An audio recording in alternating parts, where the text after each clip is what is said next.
Good evening, America. Welcome to the Sunday Night BattleCry with Mark Meckler. Of course, that's me, Mark Meckler. Maybe more Mark Meckler than you can handle, but you chose to be here, so obviously you can handle it. Hey, I want to start tonight by telling you I'm wearing a new t-shirt you might recognize, or maybe you don't recognize it. Now, you guys know I usually wear Grunt-style t-shirts. I just kind of like the vibe. I like the look. I'm a supporter of veterans.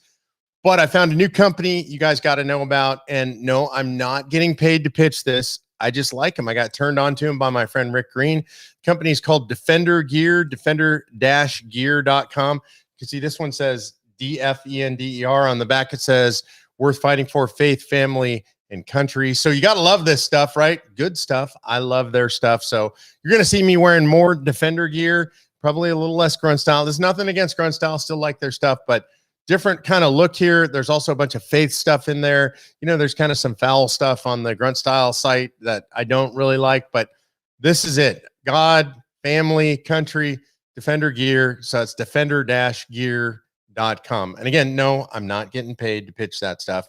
I just like the stuff, man. And you guys always ask me where I get my t-shirts. So I'm going to tell you in advance. What are we going to start with tonight? Let me think. Oh, wait, do you like No Shave? It's No Shave November. We could start with that. So you'll see the beard coming in as we go through the month. Seems apropos because we got to talk elections. The elections are upon us. That's a good time not to shave because things are too crazy to shave. It's really wild out there. One of the most amazing things that's going on for me is just watching Trump. I mean, it's just incredible. The man's stamina is amazing. He's doing 3 to 5 rallies a day. I just saw him on TV doing rally number 4, I think it is, in North Carolina. Doing 3 to 5 a day. Biden, they roll him out in his wheelchair. He stands up in front of 15 people or a bunch of cars who are honking at him. It's just weird.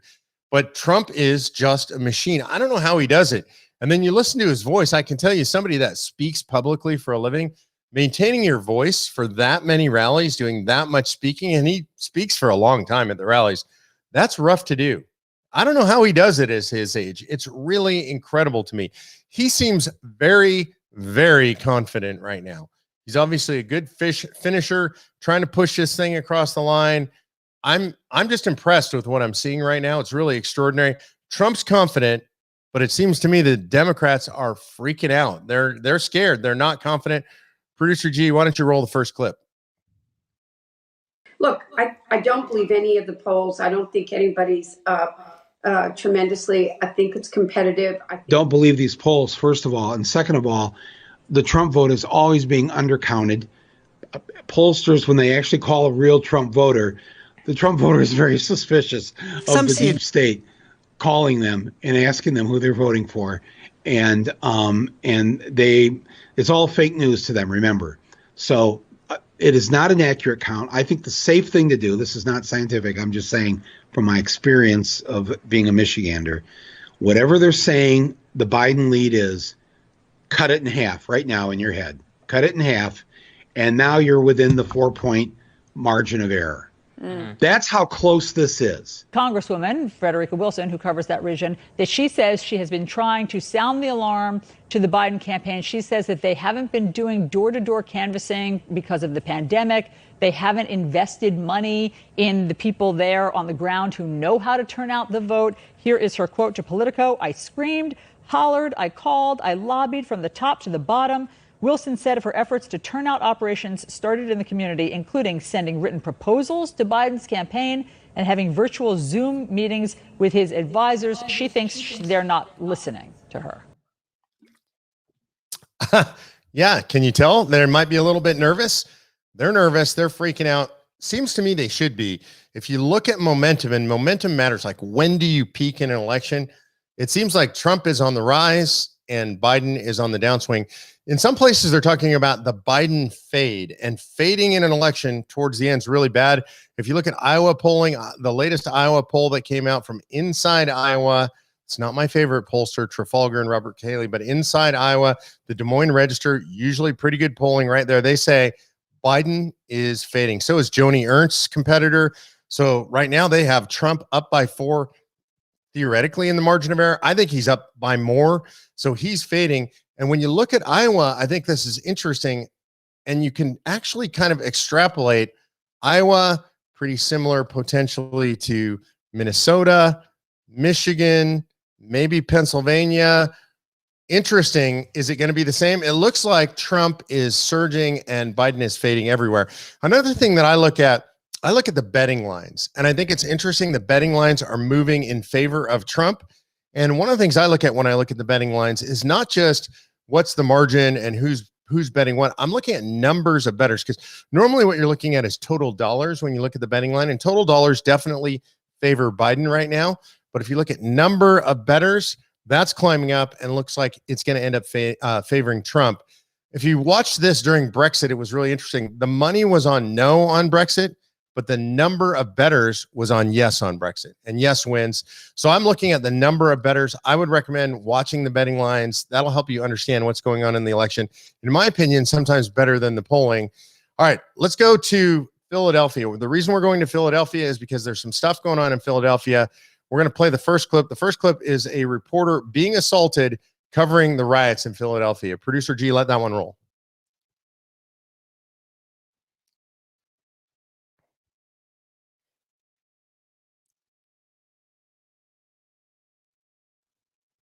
Okay, so that doesn't look like tape of anybody being assaulted. It does say we'll be back soon.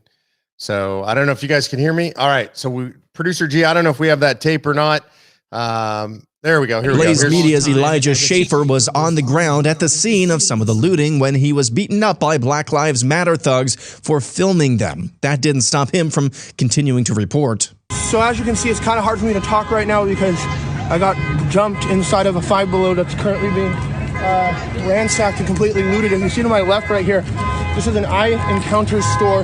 We have an amazing nail spa, and also right over here, there's a Walmart that's been completely gutted. In the midst of the looting and the violence, a Chick-fil-A was also ransacked. Pennsylvania Governor Tom Wolf says, and my staff have been in constant communication since last night with the folks in Philadelphia, and the hope is that doesn't escalate into anything more than the peaceful protests that I think this kind of situation brings out.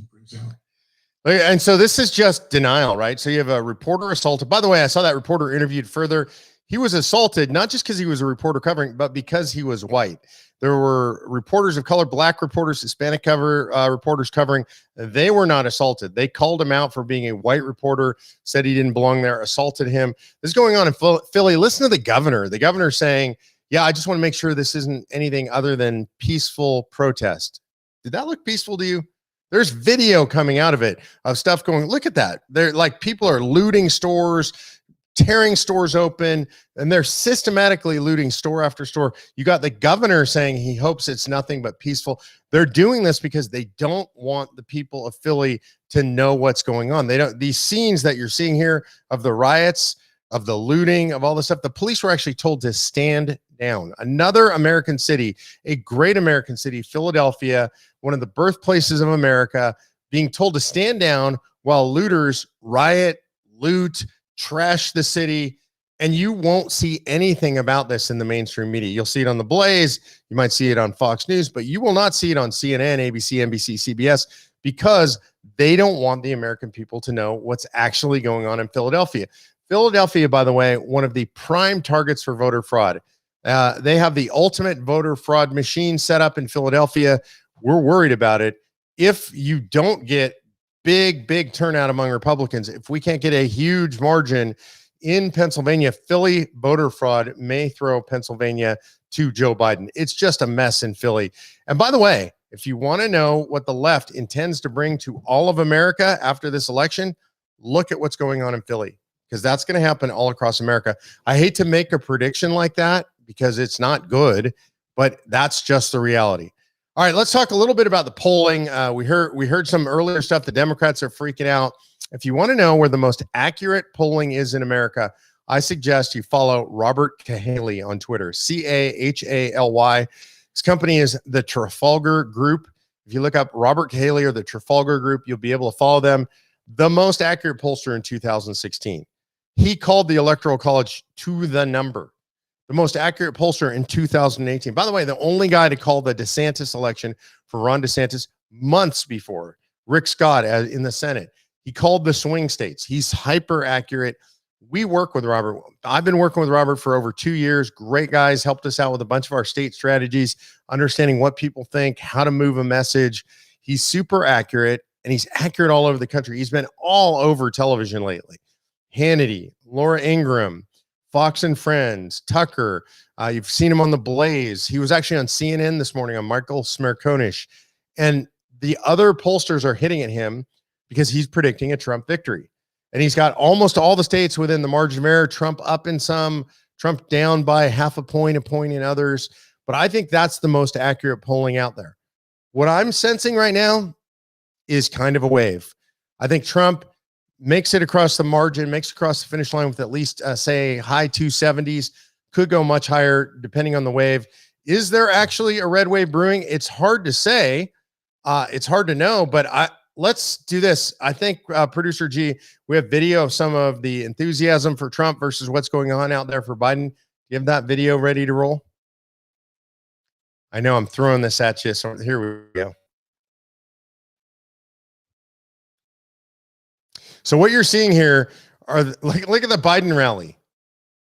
Well, he's got a bullhorn. There's 4 people. Then you've got 25,000 people in Florida for Trump. Look at those, are incredible numbers for Trump.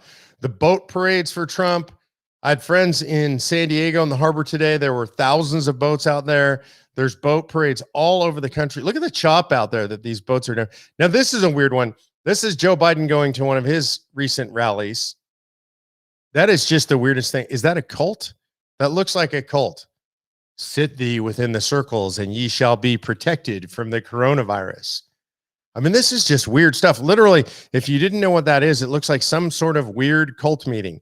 People sitting on chairs in the middle of a circle. Maybe it's like a musical chairs game or something in a kindergarten. And then, so he's going to go stand by himself up on this podium.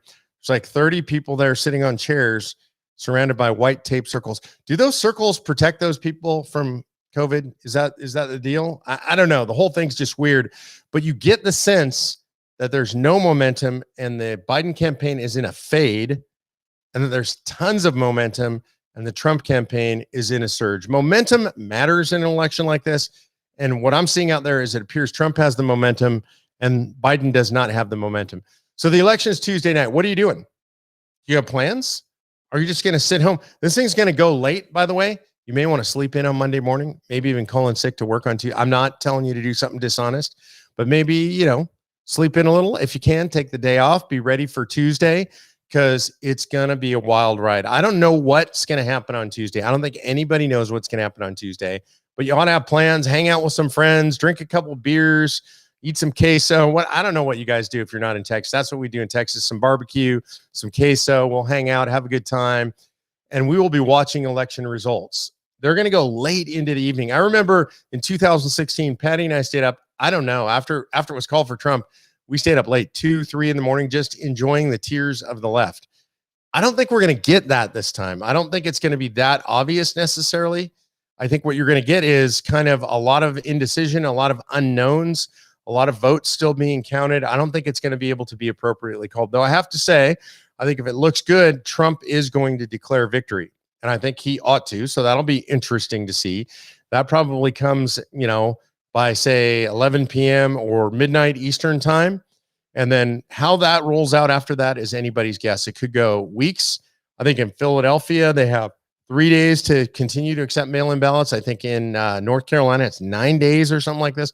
So we may not know these things for quite a long time. It's really hard to say what's going to happen.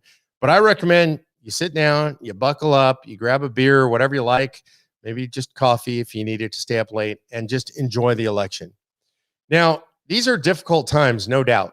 We've got COVID, the Wu flu, as I like to call it, the Chinese flu.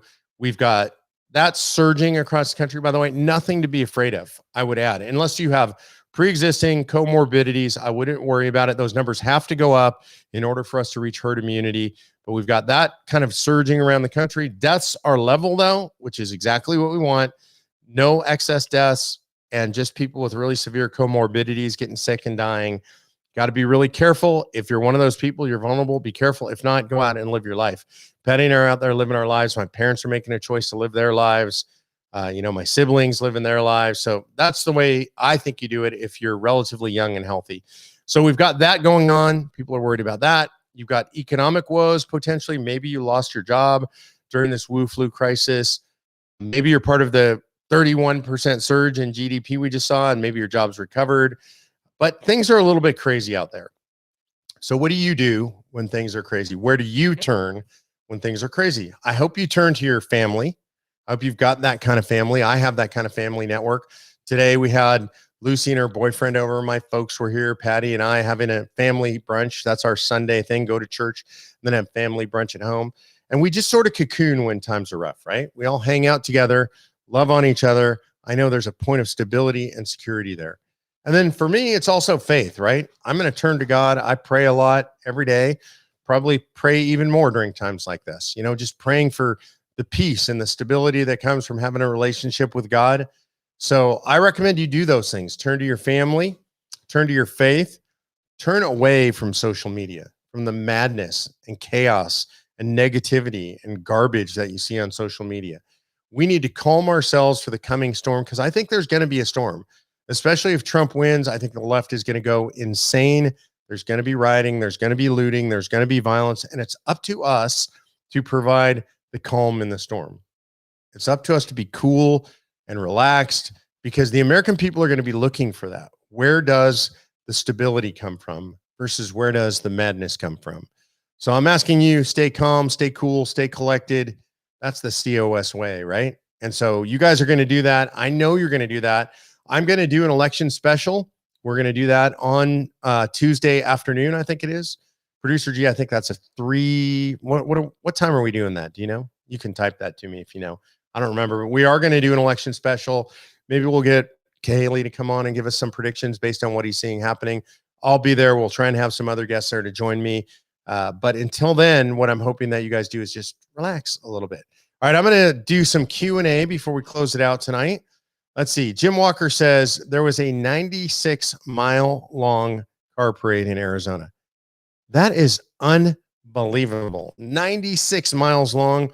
I saw some pictures of that. The Arizona polling has now flipped. It looks like Biden again in a fade in Arizona. So it looks like what I'm really hoping we'll see, can Trump surge enough to pull McSally across the line?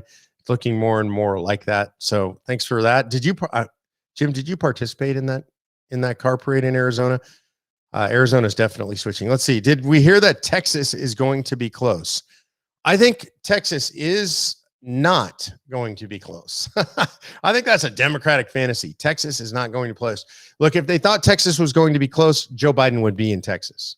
And Joe Biden is not in Texas. He's trying to shore up his base in places that it looks like he might be losing. So no, I don't think Texas is going to be close. But I do think we're going to have a fight in Texas for the House of Representatives in the state. And that's really the fight to watch in Texas. Mary Scale says 2016 results were the funniest. Talk about the major meltdown. I did enjoy that. I mean, it's a guilty pleasure. I still go back and watch the tape sometime. Do you guys remember that? I mean, people were weeping on air, a gnashing of teeth, a rending of clothes, ashes being thrown on their head. Well, it wasn't quite that bad, but it was the modern version. It was awesome. I enjoyed it immensely. I'm hoping it will be just as good this year. All right. So Scarlett asked about Texas. What else do we have? On Tuesday, 6 p.m. Eastern time, that's when we're going to do the election special. So that'll be 5 o'clock my time. Hopefully we'll start to have some preliminary feel for what's going on out there. Ed Cassidy said, hey, Mark, old buddy, why is it that our representative on both sides never do what they're supposed to automatically do? Is it because the system's broken and it works for them and the people at the top and not all of us? That is correct, Ed. That's exactly why. It works for them. The status quo works for them. Donald Trump is upsetting the status quo. I have to say that. That's why there are a lot of people on the right that didn't like him, especially at first. That's why people on the left don't like him. That's why the deep state doesn't like him. That's why even if we get a good election result, we still need a convention of states because we got to upset the status quo. Let's see who else. Lilith Leonard says, what do we do at COS if there's a coup? I'm not really worried about there being a coup. I think this thing's going to work itself out. It may take us a month or two. If there's an actual coup, then, that's going to be beyond anything COS can do. That's going to be the people are going to act on their own. Les Draper says, can any state amend the COS legislation if they want to? I'm not sure exactly what you mean by that, Les, but here's what I can tell you is the COS resolution has to be the same in every state, or it does not aggregate, and you won't get to 34. Let's see. Mark White says, question from Mark, for Mark. I like that. I can remember your name, Mark. Mark Levin has touted the sole authority of state legislators to control elections as specified in Article 2 of the Constitution. How can state legislators put their feet down in states whose courts have overridden state laws? You know, Mark, it's actually federal litigation is how you do that. In other words, it is a denial of the Republican, small r Republican form of government, representative government, when the states intervene, so you can actually go to the federal courts on that. That's really the only way to do it. Go to the federal courts, have the federal courts override the state courts. Mary Scale says, how do we respond to violence? Mary, I'm going to tell you my way is going to be to not respond to violence. If there is violence in the streets and it's leftist, I think that moves the American people with us. Just stay away from it. Stay away from those scenes. Of course, if it comes to your neighborhood and you have to defend yourself and your family, we are defenders. We believe in the Second Amendment. We're always armed. We take care of ourselves. We take care of our families. We take care of our neighborhoods. But if it's going on in the cities, just stay away from that stuff. That's not going to do us any good. Foy Smather says, how many states do you have signed on to COS and how many do you need? You need 34. We have 15 in the bag, 19 more to go. So we are well on our way, and I expect next year to be a really, really good year for Convention of States. All right. I think that's it for the questions. So we're going to close it out a little bit early tonight. I'm watching pre-election coverage. I hope you guys are doing the same. Again, cocoon with your family. Enjoy the family. Like, enjoy what you have in this nation today, because we could lose that. Pray to the Lord, because I think that's really important. I always do it, doing it more than ever right now. And keep calm. All right. Tuesday is the day. Tuesday night's the night. I'll be with you guys. I think we said at 5 p.m. Central, 6 p.m. Pacific. We'll do special election day coverage. I don't know how long we'll do, but we'll try to have some guests for you. Try to have Robert Cahaley with you. We'll see what happens. It's going to be wild. Be there. Love you guys. God bless.